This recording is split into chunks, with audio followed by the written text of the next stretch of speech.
Amen. Thank you, Brenda. Good morning. I'd like to welcome everyone this morning to Scots Kirk, both those who are here in person and those who are watching online. I'm Herb Outlaut, one of the elders here, and on behalf of our pastor, Jim Mitchell, and our session, I would like to extend our heartiest greetings and welcome to you this morning. It's amazing how much brighter this church is to me after I've had cataract surgery. Couple of announcements that we'd like to make. Youth group will meet tonight, but not next Sunday. There is a sign-up sheet on the bulletin board back here for children that whose parents are interested in have them in Sunday school, and also for teachers. I've talked with Brenda. She's the only one signed up as a teacher, and she is not going to teach all the children in the church. So we need other people to sign up for that and let us know how many children you have and what ages they are so we can make the proper divisions in Sunday school. And David Johnston has an announcement to make.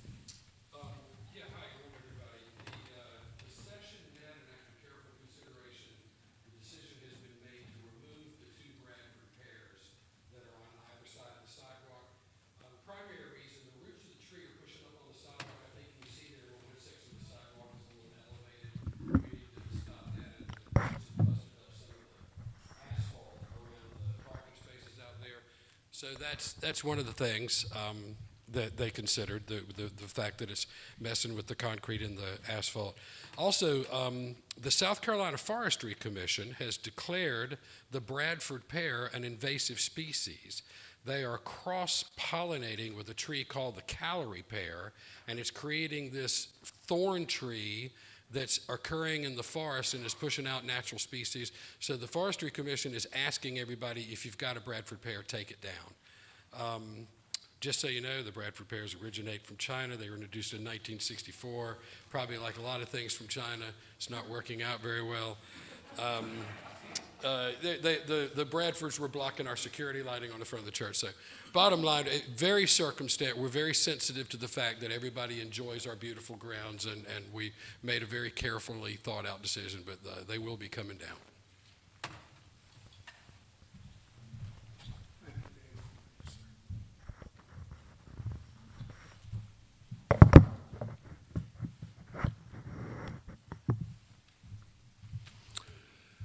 At this time, if you would take a minute to prepare your hearts for worship.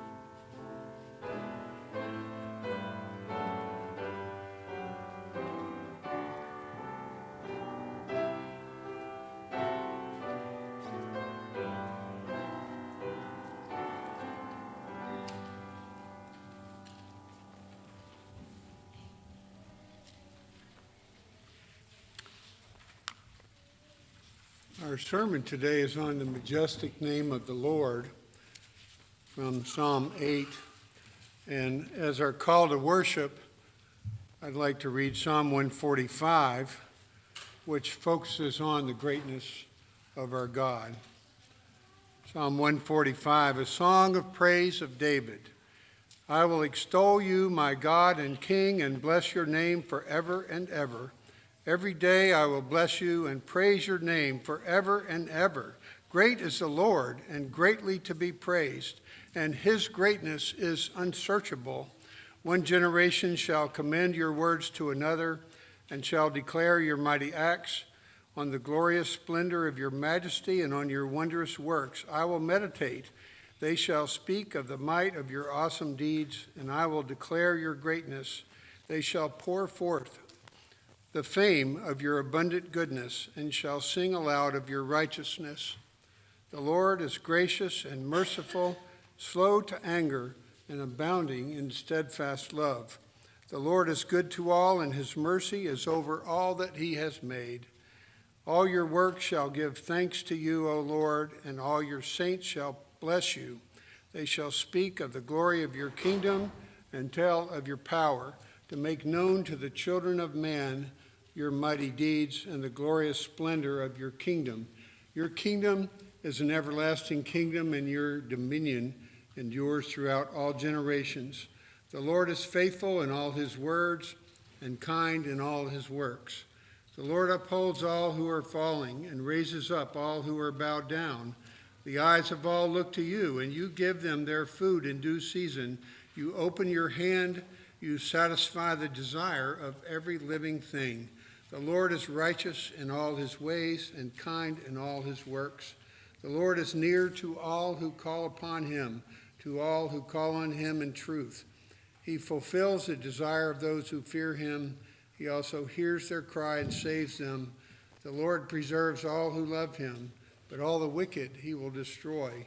My mouth will speak the praise of the Lord, and let all flesh bless his holy name forever and ever. As we continue the worship of our awesome God, we will sing hymn number 1 from the Trinity Hymnal. I'd like to give a little introduction to it.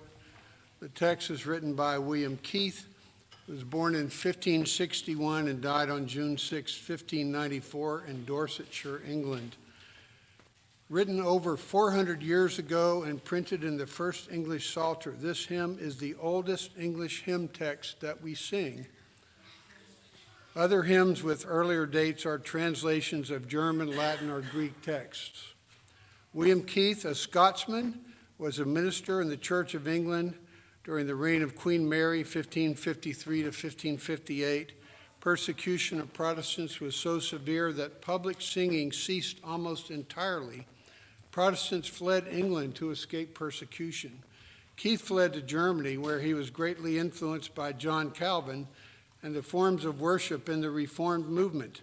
When he later returned to Scotland, he and his friends, impressed with the Scottish Psalter, created the Genevan Psalter. All people that on earth do dwell is a poetic or metrical setting of Psalm 100 and is sung today exactly as it was over 400 years ago. Other than Psalm 23, it is the most sung of all the Psalms. Well, let's sing this psalm in praise to our God. If you would stand, and let's sing hymn number 1 together.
Let us pray. O Lord our God, your name is great amongst us. You are in the heavens and you do whatever you please. Lord, we recognize that you are sovereign over all the affairs of man. We thank you that you have allowed us to have a day when we may come and worship you, and that we may worship you in peace. We know that there are many around this world who may not worship you in peace, Lord, and we ask that your peace would rest upon them. Lord, we pray that your Holy Spirit would be with us today, enliven our hearts, enliven our pastors' preaching, that it would go out and accomplish the purposes for which you have said it. Lord, we ask this in the name of our Lord Jesus Christ, who taught his disciples to pray, saying, Our Father, who art in heaven, hallowed be thy name. Thy kingdom come, thy will be done, on earth as it is in heaven. Give us this day our daily bread, and forgive us our debts, as we forgive our debtors. And lead us not into temptation, but deliver us from evil. For thine is the kingdom, and the power, and the glory forever. Amen.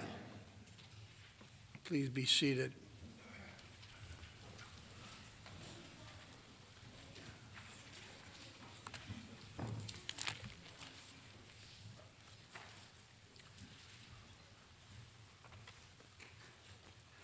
As we worship our God, it is appropriate that we confess our sins.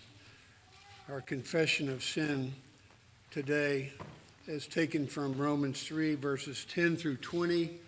And after I read the passage, we'll have a moment of silent confession of our personal sins. Romans 3, verses 10 to 20.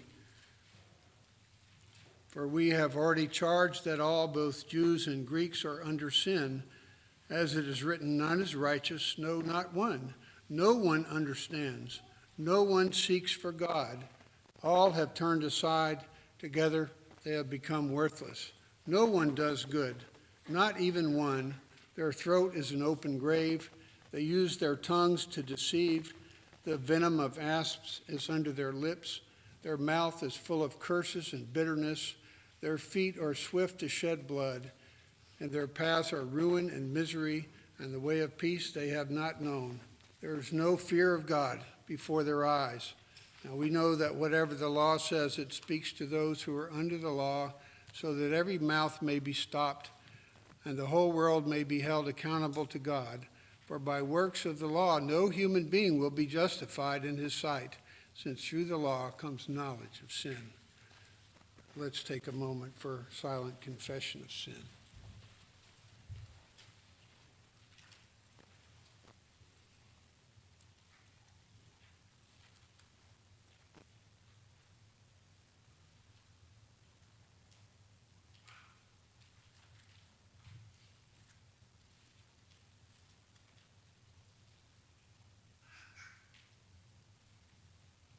Amen.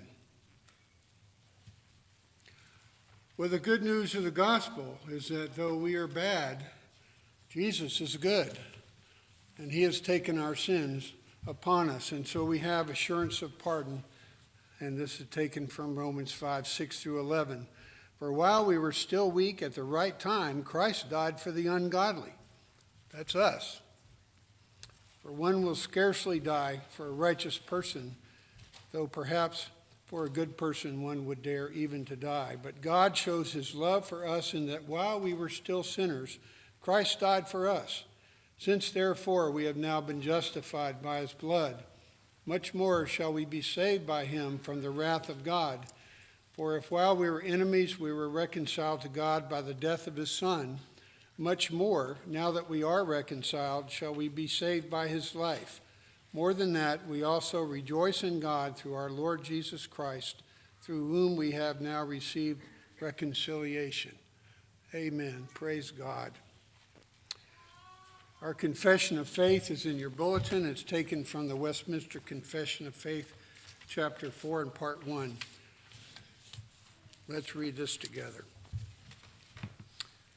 After God had made all other creatures, he created man, male and female, with reasonable and immortal souls, endued with knowledge, righteousness, and true holiness, after his own image, having the law of God written in their hearts, and power to fulfill it, and yet under a possibility of transgressing, being left to the liberty of their own will, which was subject to change.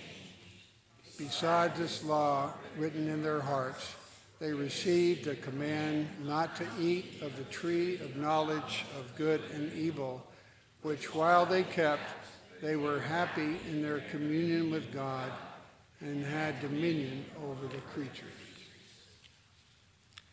Ask the children to come forward. Elder Joel Reed is disguised as Pastor Jim Mitchell this morning.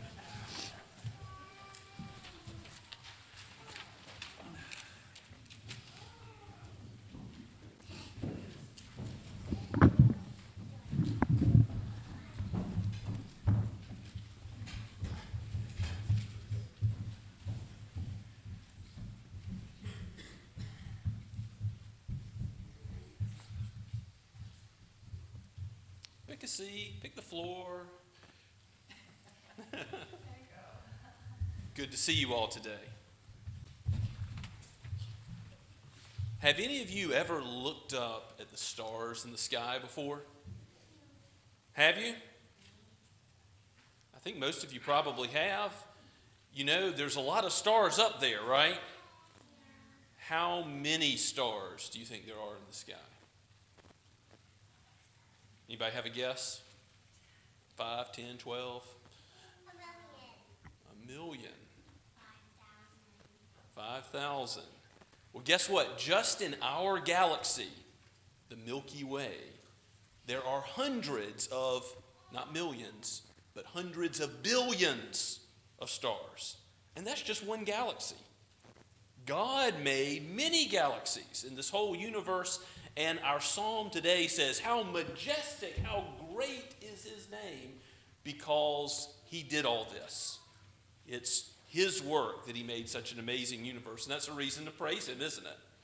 Because we realize how great he is, that he made everything. But do you know what the psalm that we're going to look at says, even more than God's amazingness in making everything? Is that in this whole universe, so many stars, so many planets, that he cares for you. He cares for each one of you. He knows you, and he cares for you, and he watches over you. Let's pray and give him thanks for that. Let's pray together. Father in heaven, you made the sun, the moon, the stars, and everything, but most of all, you've shown your love for us and that you gave us Christ. You gave us Jesus to forgive our sins so that we would have life with you now and forever. Thank you for each one of these little ones that you've brought to Scots Kirk. Bless them today and all their days for your name's sake. We ask in Jesus' name, amen. Thank you.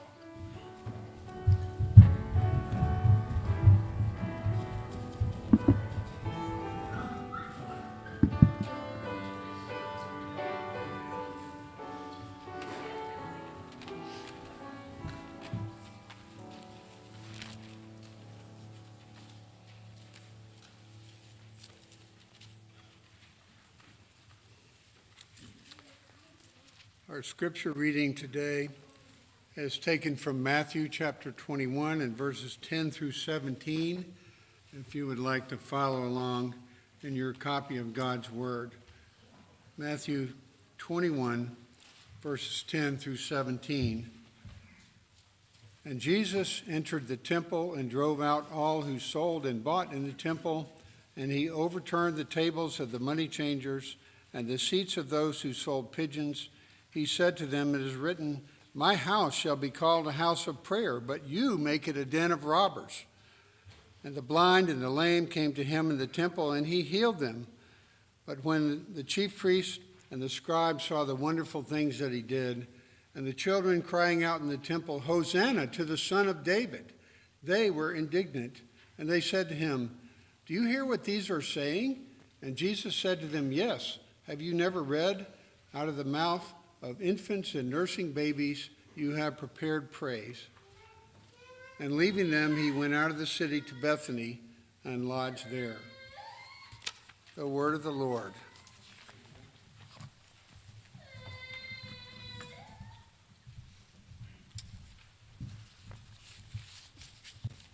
And let us go before our great God in prayer. Father, Son, and Holy Spirit, holy, holy, holy is your name. You are the one who spoke all things into existence by the word of your power.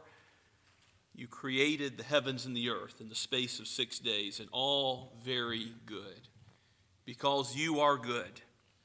And, O Lord, you have given us this day to rest spiritually in you as we come not in our own goodness, but in the goodness and the righteousness of your beloved Son, the Lord Jesus Christ, who is your express image, the one who is given dominion over all things. All things will be put under his feet. He is the name above every name. And one day every knee will bow before him. And so, Lord, we come with gratitude that we can approach your throne now and have no fear on the judgment day because of his goodness and his atoning death for us. He is the propitiation for our sins and also of the whole world for all those who will come to him in faith. Oh, Lord, let us proclaim this good news, this gospel, to our neighbors, to the ends of the earth. May your name be praised in all your sheep coming to the Savior, that they would hear his voice, that your word would go out with power and accomplish your purpose for it. Lord, build us up in the truth. Sanctify your people. Save the lost. Use your powerful word to give new life, to make a new creation of those dead in their sin. Father, we pray that you would be about your work, not only in this church, but in all of your kingdom, and other churches in Summerville that proclaim your word, at Shem Creek and Mount Pleasant, other ARP churches, other Presbyterian and Reformed churches, that we think of other denominations that proclaim Christ, and throughout the United States of America and through the various peoples of the world. We think about how your gospel is spreading throughout Africa, and give you praise for that, and how you have been about your word multiplying disciples in Asia. Father, we think of all that you have done and are doing and will do for your word, and how you've given your the ARP Synod just this last week a spirit of unity and faithfulness to your word and the various theological issues and that have been addressed. We thank you for that. We thank you for the time of fellowship, for the ministries of the ARP in Von Clarken and the conference grounds and the camps there. We think of Camp Joy and the ministry it has to physically and mentally handicapped people made in your image, precious to you. And we thank you for that ministry and pray for it, not only at Von Clarken, but in the various locations where it now exists. As you've blessed that ministry and prospered it, continue to prosper it still, so that others might see the value that you place on human life of all sorts, Lord, that your name would be glorified, that your word would be proclaimed, that your people would be built up. For we must humble ourselves. We must approach your throne as little children with simple faith in Christ, trusting faith that puts aside boasting in self. For there is no place for that in the gospel, for it is all your work and nothing of what we have done. O Lord, in your sovereign rule over the world, we know that you bring about kingdoms which rise and fall, and that your gospel endures. Your kingdom is an everlasting kingdom. The gates of hell shall not prevail against your church, and for that we thank you. And Lord, we pray for those who rule in the civil sphere for wisdom. We pray for this pandemic to be a thing of the past and not to be raised or used as a means by which we would be prohibited from worshiping together ever again. Father, we thank you for the freedom we do have together, for this precious time. We recognize how precious it is to be in your presence and in the presence of your people. And we thank you for the technology that you have given us and the ways in which your church is reaching out with the gospel in new ways via electronic media. We thank you for all of this. And yet we praise you, Father, for the call that you've given to some to go to the ends of the earth, to be missionaries in full-time service, to give up the comforts of living here in all the prosperity of this land, and to go to places where friendships must start from scratch, where there is little support, where there is little fellowship. Father, we pray that you would open up again the field in Mexico, that you would prosper the new works in Spain and in Bridge Europe. Father, we thank you for opening up many places in the former Soviet Union where you've opened up opportunities for the gospel. And we continue to lift up the Van Dalens in Lithuania. Father, we thank you for the ministry of your word in the Muslim world and how you've multiplied many disciples in Pakistan through the work of the hospital in Sahiwal, and pray that you would continue to do that still. Bless the Ackermans there. Father, we pray that you would open up opportunities to go about missions in a short-term mission trip here at Scots Kirk, and perhaps you would call some for a medium-length term to a year or 2 years, or perhaps even to full-time service in ministering your word. Lord, we ask this for your name's sake, that you would be glorified in us, knowing that whatever our calling, whatever you've called us to do, we are to do it for your glory. Father, we thank you for those who have given their time and energy to teach in the church, and Bible studies and Sunday school, and for those you are raising up. We look forward to that return to Sunday school this fall, if you are willing, O Lord.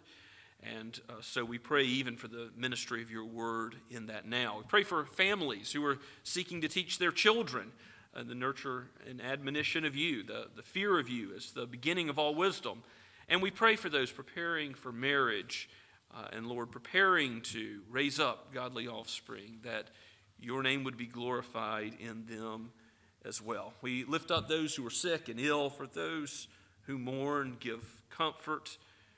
Lord, your majestic name is our only hope in life and in death. And so we look to you, knowing that you satisfy all of our needs, that even as you care for the birds that fly in the sky, that we are more valuable than they to you. We are your children. We are in Christ. We are your sheep, and you have promised not to give us stones, but bread. Even the living bread, the living water, Christ himself. So nourish your people, we pray, today. In Christ's name we ask it. Amen. As we continue to worship today, let us stand and sing again from the blue notebook. There is a higher throne with the words also printed in your bulletin.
Let us pray. O gracious Heavenly Father, giver of every good and perfect gift, the one from whom all blessings flow, the giver of wisdom, the one who equips the church. O Lord, you have given generously to us Christ, not only forgiveness, but also adoption into his family and gifts from on high. So, Lord, let us use our time and energy, take us and make our very lives be a living sacrifice for you. May we live for your glory in the majesty of your name all of our days. Take these tithes and offerings and use them for kingdom purposes, that your name would be glorified now and forever. In Jesus' name we pray. Amen.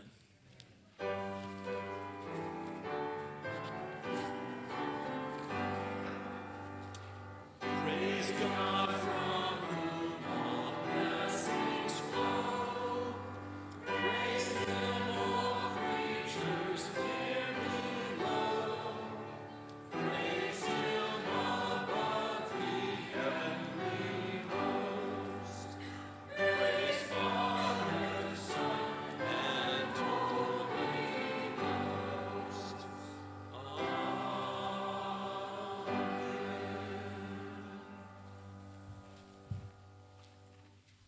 Please be seated and take your copy of God's Word and turn with me as we continue our Summer in the Psalms series to Psalm 8 this week. Psalm 8, a hymn of praise to God's majestic name. Again, a psalm of David, as most of the psalms in the first book of the Psalter are. The shepherd king himself, as he tended his sheep, looked up in the sky and beheld, without any street lights or city lights, the glory of the heavens. He looked up and glorified God. He was reminded of what God has done to bring us to worship him. So let's hear God's word together. Psalm 8. This is breathed out by the Holy Spirit himself for us today. To the choir master, according to the Gittith, a psalm of David. O Lord, our Lord, how majestic is your name in all the earth. You have set your glory above the heavens. Out of the mouth of babies and infants, you have established strength because of your foes, to still the enemy and the avenger. When I look at your heavens, the work of your fingers, the moon and the stars which you have set in place, what is man that you are mindful of him, and the Son of Man that you care for him? Yet you have made him a little lower than the heavenly beings, and crowned him with glory and honor. You have given him dominion over the works of your hands. You have put all things under his feet, all sheep and oxen, and also the beasts of the field, the birds of the heavens, and the fish of the sea, whatever passes along the paths of the sea. O Lord, our Lord, how majestic is your name in all the earth. Let us pray. O Lord Jesus, you alone bear the majestic name, together with the Father and the Spirit. And, O Lord, you have established your praise. If all of creation did not blare it loudly enough, the rocks would cry out if we did not declare your goodness, your majesty, the excellency of all of your works. So teach us more of who you are and who we ourselves are, that we might proclaim your praise and live according to your word, out of thanksgiving for your salvation. We pray in Christ's name. Amen. So David, looking up at the countryside, seeing the wonders of the stars as the shepherd who will one day be king, and write this song of praise. He must have haven't had the time and the inclination to look up and not just always look at the wayward sheep he was tending. This is a song, however, for the wayward sheep of God's flock. It is to the choir master. And according to the Gittith, which I want to argue is a musical term, you might have a notation in your Bible that says it's probably a liturgical or musical term. Some people try to connect it to a historical situation as well. But there's only two other psalms where the Gittith is mentioned, and that's Psalm 81 and 84. You can look at those if you like later today. They are songs of God's praise, where there's a lot of joyful exaltation of God and who he is and the joy of coming to his house. So I think that given the three songs all having to do with being hymns of praise to God, there's a reasonable assumption that this has to do with the type of tune it is, or perhaps the type of instrument that played the tune, to the joyous praise of God for who he is. And it is a psalm of David, we read in the inspired title given by the Holy Spirit. You notice that it ends as it begins, that the first and the final verse are like brackets that give us a Hebrew chiastic poetry structure. And of course, they emphasize the truth about God, that his name is majestic, that his name is excellent. And they also focus our attention on the middle of the psalm, because the brackets close in to, we'll see what David has to say in verse 5 about mankind. To understand mankind aright, to understand this world aright, this universe, this cosmos aright, we must understand God aright. We must understand the name of the Lord. Now, in verse 1 and in verse 9, David uses two different words that we have translated in our Bibles as Lord. And you notice the difference in capitalization, as we mentioned before.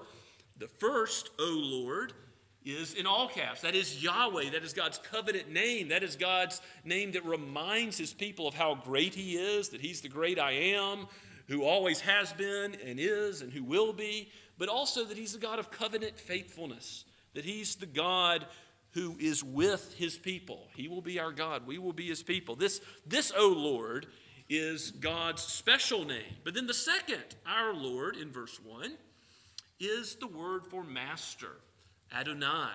It is the word for the one who sovereignly rules over us, and as we'll see in the psalm, over the entire world, over the entire universe, the entire cosmos. O Lord, our God, the one that belongs to us. He is also our ruler, the one who rules over the world, the cosmos, rules over us. We're given his name. We're going to see what this has to do with mankind and how mindful God is, just how mindful he is of each of us. O Lord, our Lord, how majestic is your name in all the earth. And the first thing that David praises God for is how he has set his glory above the heavens. This is an idea of the sky, the earth that we can see. Above the heavens there is the moon and the stars, all the heavenly bodies, and that God's glory is above them. Not in terms of rank, but in terms of the number of stars. God's glory is broadcast throughout the whole earth. Indeed, the Apostle Paul argues in Romans 1 that this leaves all men without excuse, because it's actually due to our sin that we don't see God. When some atheist or agnostic can proclaim, I don't see God in what has been made, it's due to man's sinfulness. It's not due to any lacking clarity in terms of God's revelation. All men were without excuse because of how clearly God's glory is proclaimed in all the earth. And that's not only hundreds of billions of stars in the Milky Way, the sun and the moon, how earth is positioned just right, that we're not going to freeze or burn up, all the fine-tuning of this universe and human DNA and all the information it contains, even from the time when the first human cells multiply in the womb. We see that David praises God not only for the vast expanse of what is in the heavens, but also for human beings, and how out of the mouths of babies and infants God establishes praise. Those who would decry his glory, those who would fail to give him the glory he is due, they will be corrected by babies, even nursing babies. And we read in Matthew 26 earlier. You can turn back there. Matthew 21 in our scripture reading, how this psalm is quoted in the triumphal entry of Christ, and who are the enemies that need to be silenced in the context of this passage. It is the scribes and the Pharisees, because they hear small children ascribing praise to Jesus, calling him the son of David. Yes, David's son and David's Lord. They are understanding the implications of those who are praising Jesus so. And it says in verse 23, as Jesus, it says in chapter 21, verse 14, the blind and lame came to him in the temple, and he healed them, and the chief priests and the scribes saw the wonderful things he did, and the children were crying out in the temple, Hosanna to the Son of David, and that's when they were indignant, and they said to him, do you hear what these are saying? And Jesus said to them, yes, have you never read? And he quotes Psalm 8, out of the mouths of infants and nursing babies have you prepared praise. Well, if we're going to understand who Jesus is, we're going to have to start with an understanding of who God is. In Psalm 8, Proverbs says on multiple occasions that the fear of the Lord is the beginning of what?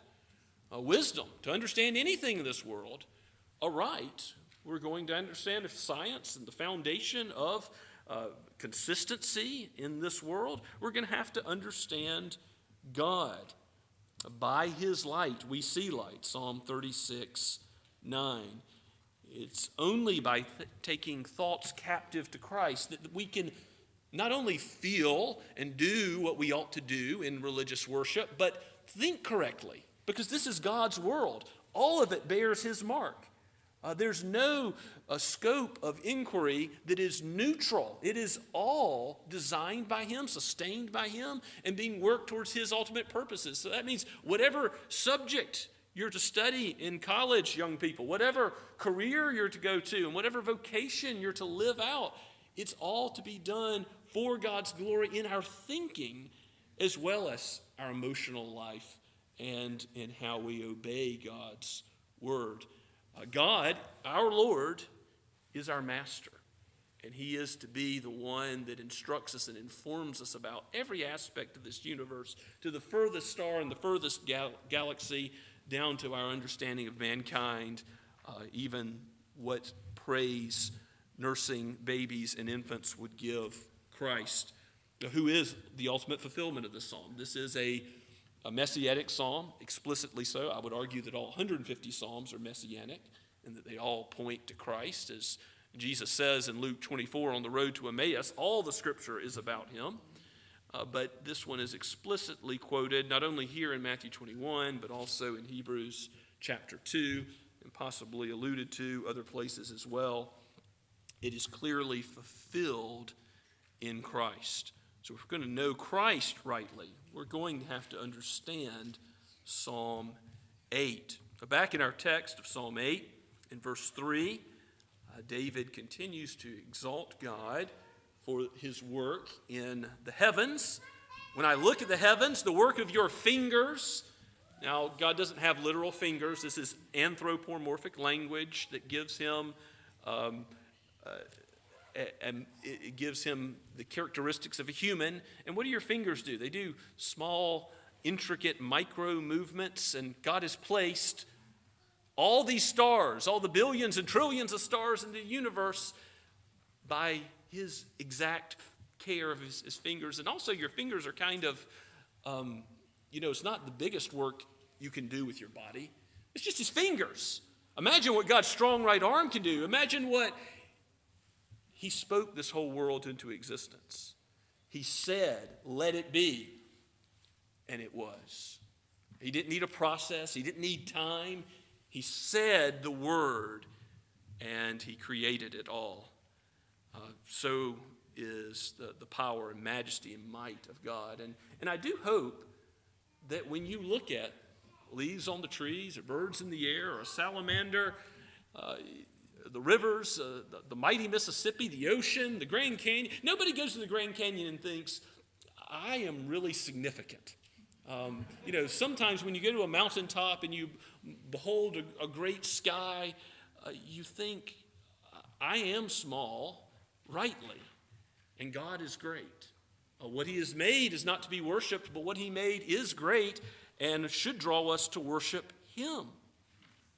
So when we see all of these things, I hope we'll meditate on them. I hope that we'll be like David and look up from time to time. Parents, I hope you'll teach your children to, not just look down at electronics or books or, things that are good, but to look out at God's creation, to explore it, to see the glory of God in it.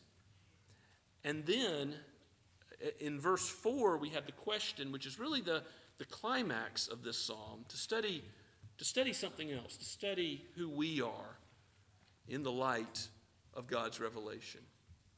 Verse 4 asks this question: what is man that you are mindful of him? And this is the generic Hebrew word for man, enosh. What is mankind that you're mindful of him? But then the second line of verse 4 is, and the Son of Man that you care for him. And as a Hebrew would read this is the son of Adam, which comes from another word, Adamah, which means, guess what?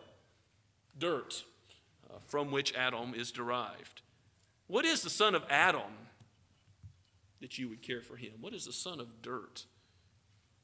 In all the vastness of this universe, where you seem so small, why, O Lord, do you care, have compassion and concern for a human being?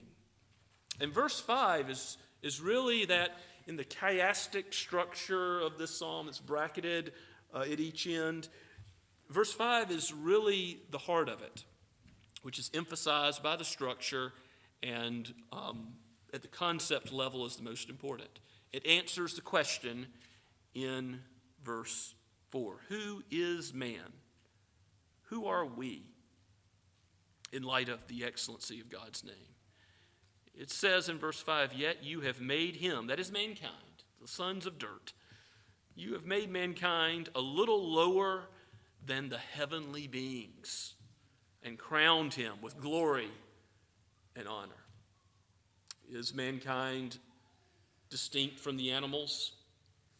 Yes. Let's read it in Genesis. Genesis chapter 1. Go back all the way to the beginning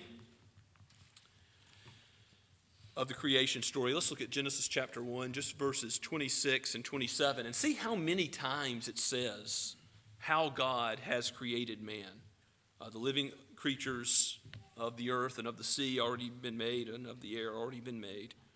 And then God says, let us make man in our image, after our likeness, and let them have dominion over the fish of the sea, and over the birds of the heavens, and over the livestock, and over all the earth, and over every creeping thing that creeps on the earth. So God created man in his own image. In the image of God, he created him. 3 times there. In the image of God, we're told he created them. Male and female, he created them. Men and women, all human beings are created, unlike the rest of the world, in the image of God. Here's something that the unbelieving world doesn't want to accept. Time and chance are said to be the solution to understanding our own origins. And by extension, what we're allowed to do now and where we're going. Understanding human beings properly is not only something we need to look at the law of God, we need to look at ultimately where Christ will bring to judgment every deed that human beings do, every thought we've ever thought, every word that's upon our tongues. We'll all bow before his judgment throne one day. But it's also something where we need to see our origin. This is something that the world needs to understand about Psalm 8, that we are made in the image of God, that these sons of dirt are actually given a very high and lofty place. We are crowns of creation. There is nothing else in this whole cosmos that is as great. So we shouldn't have a lot of self-esteem about our righteousness. We are sinners. We are without hope except in Christ. But we ought to have self-esteem. We ought to esteem properly all people made in the image of God. And that's why Christians do care so much about every human being. You know, these tests to determine if you might abort a baby who has some mental or physical deformity or handicap, completely unbecoming to what a Christian ought to be doing, to what any human being ought to be doing. We ought to regard life as sacred that God has made in his image. And it is different from the rest of creation. And unbelievers, of course, elevate not only animals. Think about those that advocate for the ethical treatment of animals, that say the animals aren't ours to control. They want to live their own lives. Well, we can have a compassionate and high view of the animal world and give God glory for them all without elevating them to the status of human beings. And also, don't laugh, but people also elevate trees and plant life to the status of humanity. People will chain themselves to a California redwood. People will look at these things as worthy of worship. Those who talk about Mother Earth and are part of a radical agenda to look at the earth as ultimate, they are improperly elevating the creature to the level of the Creator even. And human beings aren't even at the level of the Creator, but we are a little lower than the angels. And interestingly, Hebrews 2 says that Jesus is, as the second Adam, the one who is the ultimate man, the ultimate one who's, when he's a little lower than the angels, for us that's a great upgrade in our thinking, but for him that's a downgrade because he gave up all the glory in the fellowship of the Trinity forever to become one of us, to become one of humanity in creation. And why? He came to be sin. He who knew no sin came to be sin so that we might be the righteousness of God before him. It is by the name of Jesus that we have hope that we might exalt God's majestic name now and in all eternity. Now, part of how we're to exalt God's majestic name is by taking dominion over this earth. And you see that in the final verses of our psalm. In explaining how we are crowned with glory and honor, verse 6 says, God has given him, that's mankind, dominion over the works of your hands. You have put all things under his feet. Again, we can go back in Genesis and show how God gave every living thing, all the beasts of the field, all the birds of the air, all the fish of the sea. He gave them to man, to name them, to rule over them. Now, due to the fall, it seems like a lot of this is out of control. A lot of things have gone wrong. There's suffering. There's the opportunity that the beasts of the field might injure, harm, kill the sons of men. But all sheep and all oxen, it says in verse 7, all the beasts of the field, the birds of the heaven, the fish of the sea, whatever passes along the paths of the sea, all this is given for man to rule over as the crown of creation.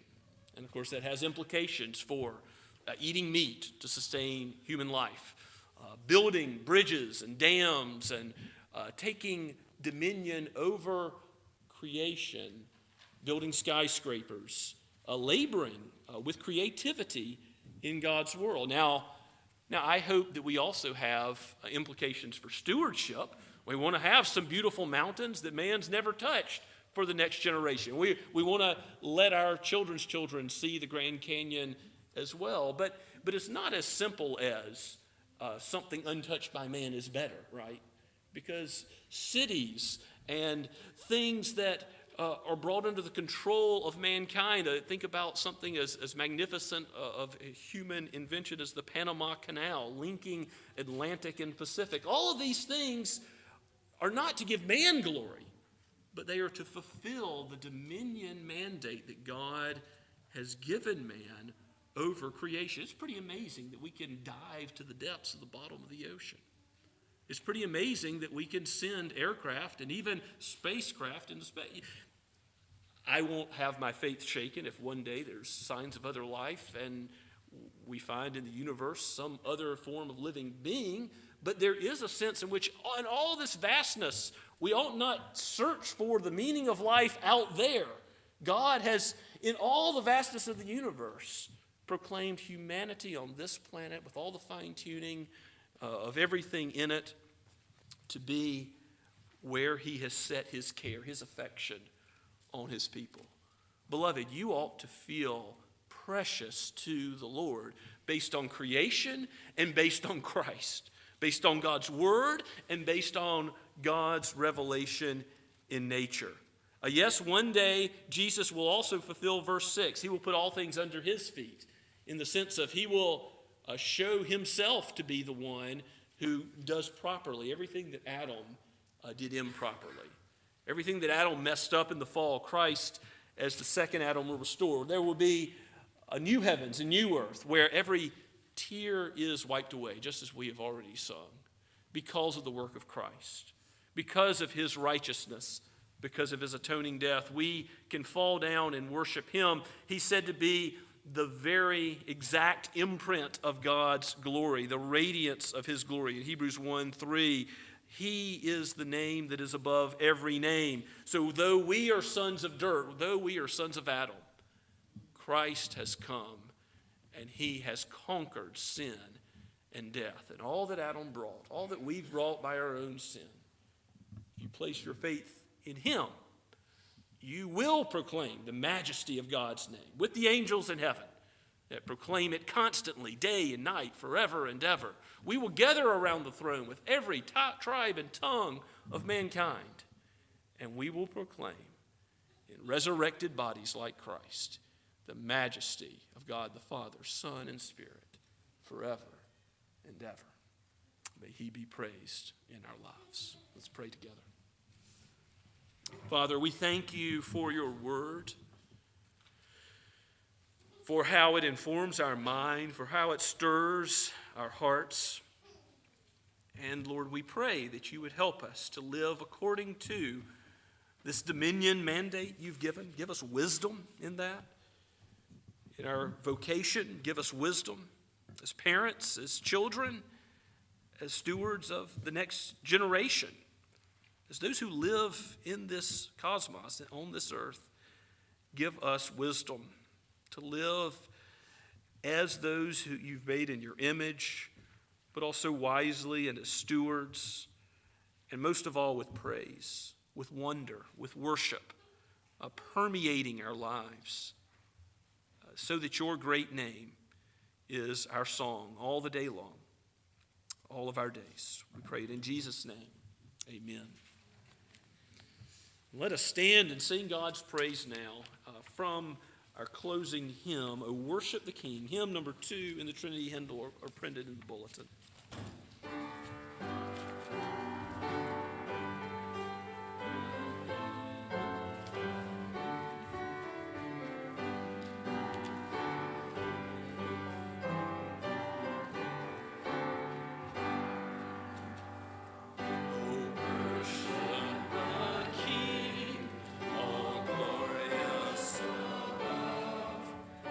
Gratefully sing his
children of dust, go with the blessing of your great Creator.